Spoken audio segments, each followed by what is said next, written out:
inside is their life. So that their faith is bigger than their life. So that when their life is no more working, they will throw their life away and keep their faith. Isn't that what you see? They are prepared. If I ask you now, between a Muslim and a Christian, who is more prepared to die for his faith? What's your answer? That's how we are. We are afraid. Have you ever been afraid? Tell the truth.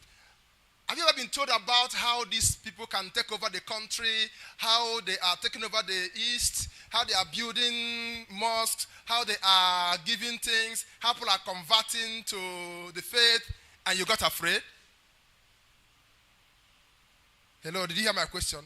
Have you heard a story about how people are converting, or how maybe one day Nigeria can be Islamized or something, and you got tension? Anybody like that? Raise your hand now, I want to see. You just got worried that, hey, this is, you think about it, you are tense. You don't want that to happen. And history, are you with me? History has that there are nations that are today Muslim nations that were at one time Christian nations. Is that correct? Give me an example. Turkey. Turkey is just the one in recent history. Which other one? Syria. Egypt. Egypt was a Christian nation before. But now, is it possible that one day this country will be a Muslim nation?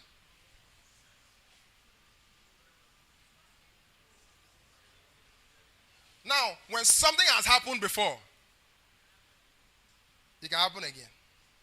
Now, one of the things I know about you and I is that, as I mentioned it now, you are already tensed, right? It shouldn't happen. It shouldn't happen. That's how we are as believers. We don't want things to happen. But we are not prepared to do anything to stop it from happening. We just wish it doesn't happen. Jesus Christ, let it not happen. Do something now so it doesn't happen. No. That's the irresponsibility of our faith. The way we practice it. You see, what you are not prepared to defend, you don't deserve. Write that down. What you are not prepared to defend, you do not deserve. If we are not prepared to defend our faith, we don't deserve to have our faith. Is somebody hearing me? Are you hearing me?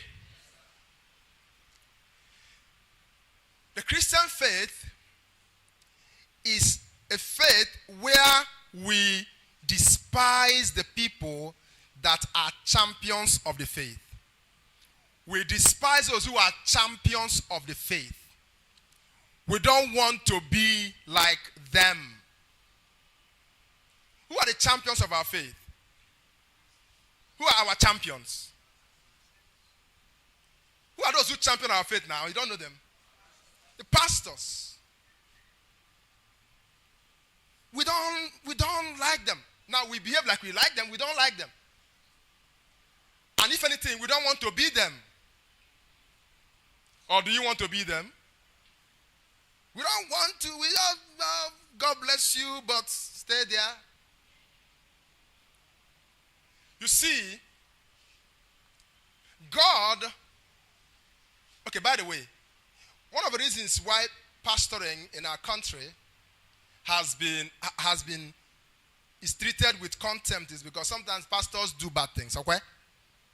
Is that correct? Do pastors do bad things? Do you know of a pastor who has done something bad? Yes. And the rest of them who don't look like they've done something bad, maybe they are covering the bad things they are doing. And so when pastors do something bad, we treat them with contempt. We don't like. Okay, now I want to listen very carefully. Let's say that, Brother Daniel, pick who will be the nice guy, this one or this one. Nice guy. This one wearing white. And this one wearing black so that the choice is easy. He is wearing black. He is wearing white. So let's say that this brother is A nice person is a nice guy. He does not lie. He does not cheat. He is faithful to his wife. He's, what else does he do? He prays. He fasts. He does all you say that are nice. He's holy. When he prays in tongues, the tongues are raw. He is very, very experienced in the things of God. This one, that is a bad person, doesn't quite fast like that. He's not very faithful to his wife. Lies. Are there Christians like that, by the way? Okay, I want to just know. So he lies. He does all kinds of bad things. In fact, he's not a true picture of Christ. But there's something that he does. What he does is that he preaches the gospel and wins souls. He's a bad Christian. Doesn't live truly to serve God. But he wins souls. This one lives, his life is pure before God, and he does not win souls. Who do you think is useful to God?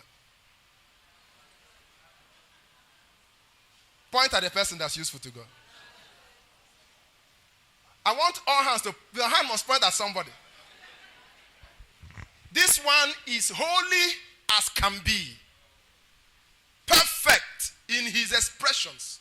Knows God, knows his Bible, Genesis to Revelation. He is deep.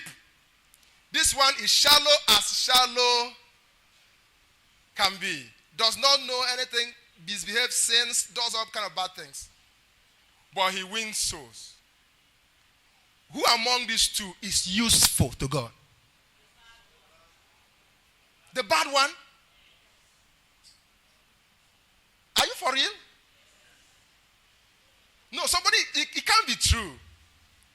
God must be excited about this one who is living holy and living righteous.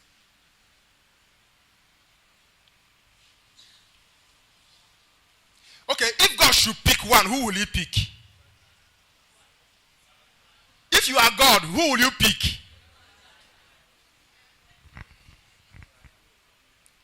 By all means, this person is useless. This person is the end of God. Because God